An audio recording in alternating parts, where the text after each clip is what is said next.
US of A, sabihin ko. Yun naman talaga yun eh. United States of America. Eto na pala, nagsisimula na yun.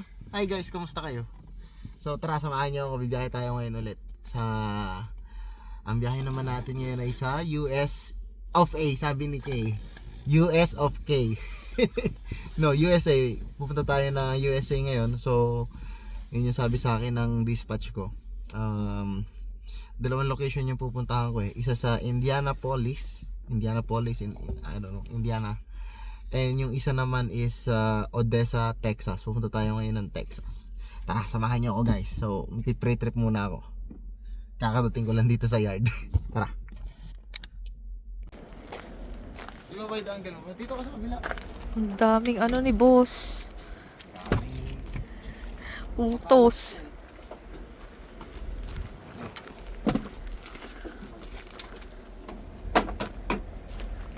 Isa lang yun nilak ko. Ewan ko kung... Explain mo naman gagawin mo. Pre-trip ako, mag-check ako ng oil level. Para sa mga katulad ko, hindi ko alam. Check tayo ng oil level ng... Tingnan natin, baka mamaya tatakbo tayo, wala na palang langis, di ba? Ano tayo magpapahugas ng truck sa US. Kung may time, magpapahugas ako doon. Kasi winter pa, dudumi din agad. So ayan. Maganda yung level ng langis natin. Kaka-oil change pa lang nito eh. Nakaka 1 week pa lang. So yun.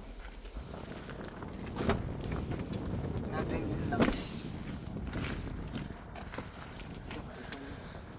So kailangan chinecheck nyo to.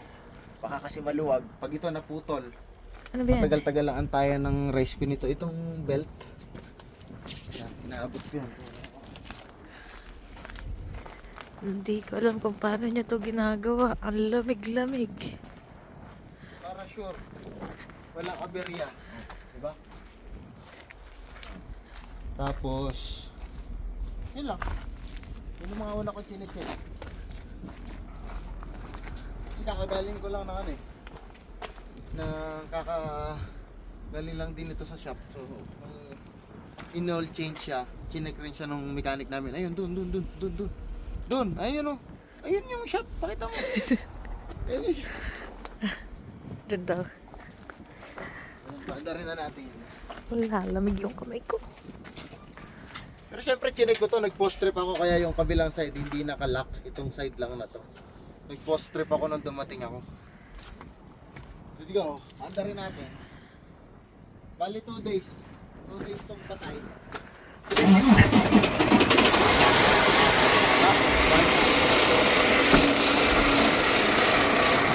Kayo na bahala mag-adjust ng mga mata niyo. Medyo nahihimig yung kamay ko. Ito.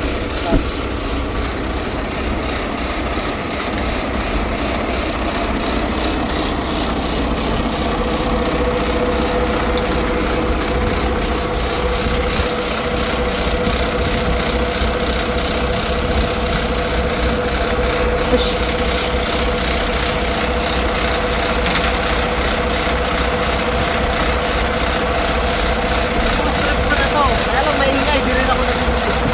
Post trip ko na to, so ngayon i-double check ko lang bago akong alis para safe tayo.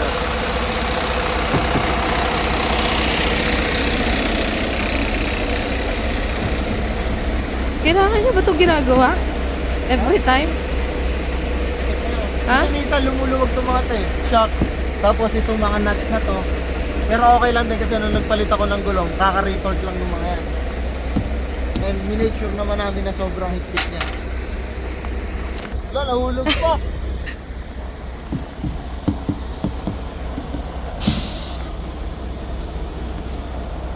Huwag mo na isali ha. Nahulog. Sabi ko nga nilalamig yung kamay ko. Kaya nga di ko alam kung paano nyo to ginagawa nung winter. Mga truck driver dyan. Ayos na yun. Mas mag-aakit na ako ng gamit kasi kailangan ko ng tumakbo. Tara.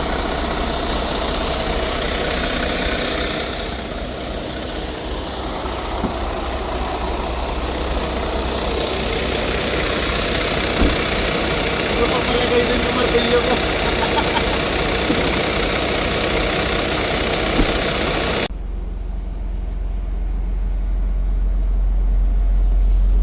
Hey.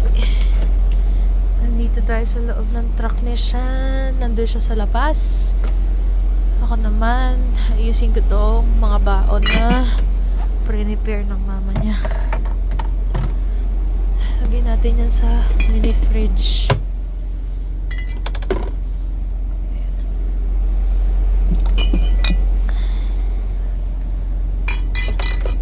Ayan. Balikan ko kayo pagka naayos niya yung lahat.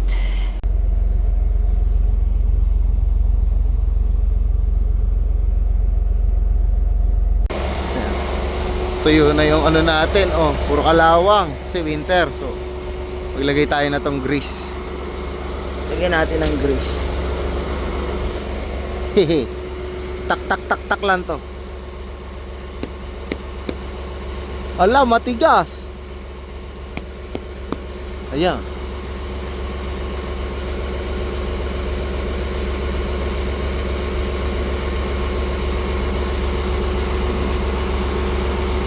Lagyan na natin to lahat.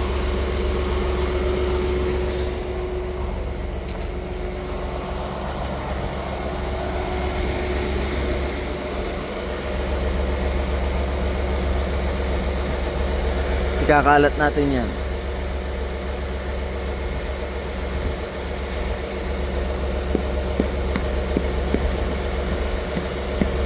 Wala tayong gan eh.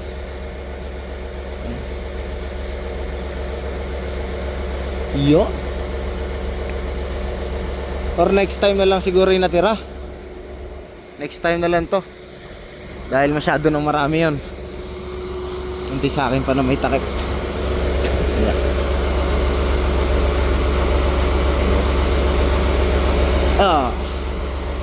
Good.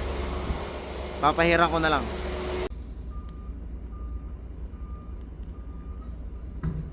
Ayan, no?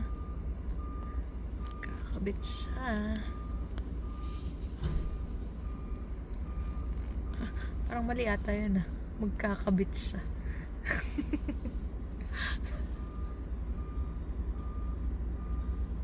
Kaya babay na.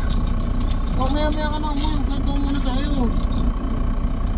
Ha? Excited ka? Anong gagawin mo dito? Mga 5 minutes. Saglit lang para... Ano? Ginayos mo man sana yung pick up. Kasi kung No, 15 minutes... naka-ano siya. Naka-way siya. Naka-way siya. Don't worry. Anong nakaway? Naka-way. Makakadaan siya kahit nandiyan ka. Wala kapag kanya yan sinamahan. Okay. So yun guys. Biyahe na tayo. Let's go. Sumama kayo sa amin. Sasama na siya sa akin sa biyahe. Sama ka na sa akin sa biyahe. Siya magdadrive. Check pala. Video ko na pala. Oo, naka-record yan. Ready ka na? Sama ka sa akin? Ayaw mo sumama? Kung wari ka pa eh. Namulang ka ng passport para ka naman. Sa bahay. Sama na daw sa akin yung sama ko sa biyahe. Binilan pa niya ako niya ng pagkain, oh. Binilan niya ako ng tubig tsaka ng baong ko na merienda. Punta ka pa na no frills? Kasi kinausap ko yung nagdala. Ano sabi? Kasi na lang kasi maliit ang matitira 20 pieces. Tapos sabi ko wala na kaya yung tubig. Oo. Tapos nagtataka sila parang hindi ko alam. Apat na case to. Apat na case. Kasi sa US mahal lang ano eh, bottled water. Maglalaro siya ng ano, $10 ang ano, $10 US. So yun. Uy, aalis na siya. Really now? Hey, you have a spare cloth? Any cloth? Here. Ito. That's good? Yeah. Thank you. Yeah. Dito siya alis, yan sa matagal yan. Ah, Nandito kasi kami sa ano. Nandito kami sa truck stop. Meron ako naririnig nung nakaraan pa yun. Somewhere dito. Mirror rattle. Ito yung mirror natin. No. So yun, anyways. Yun ang kapaalam ng aking bebe. Isa. Ayun. Mag-iingat ka. Dahan-dahan lang, ano? Alis ka na din. Alis na rin ako. So, sino ako? Salamat sa pagkain, Ako ha? mauna. Mauna ko na. Na... Bye-bye. Kung may Ingat. bibiyahe na. Ingat. Aray Ay! ko.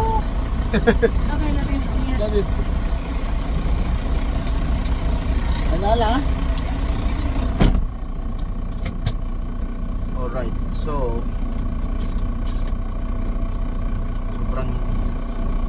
lakas ng... kita natin. Hindi tayo. Anyways. Ayun guys. Tara, let's go. Punta tayo ng US ngayon.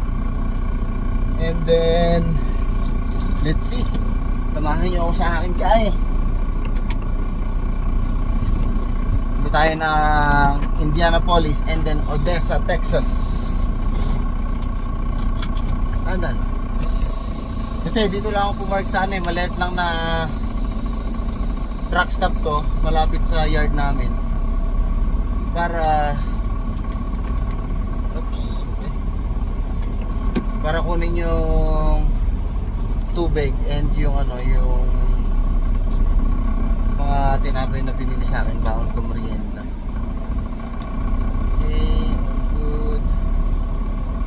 Let's go. So yung una nating hinto, una nating stop ay sa ano, sa Indianapolis, 754 kilometers. So good yun dahil mahaba-haba yung tatakbuhin natin na para sa pick upin natin. 1,900 kilometers yung pupuntahan natin para sa pick up natin sa Odessa, Texas. Layo. Ang layong deadhead nun. Empty. But anyways, okay lang yun.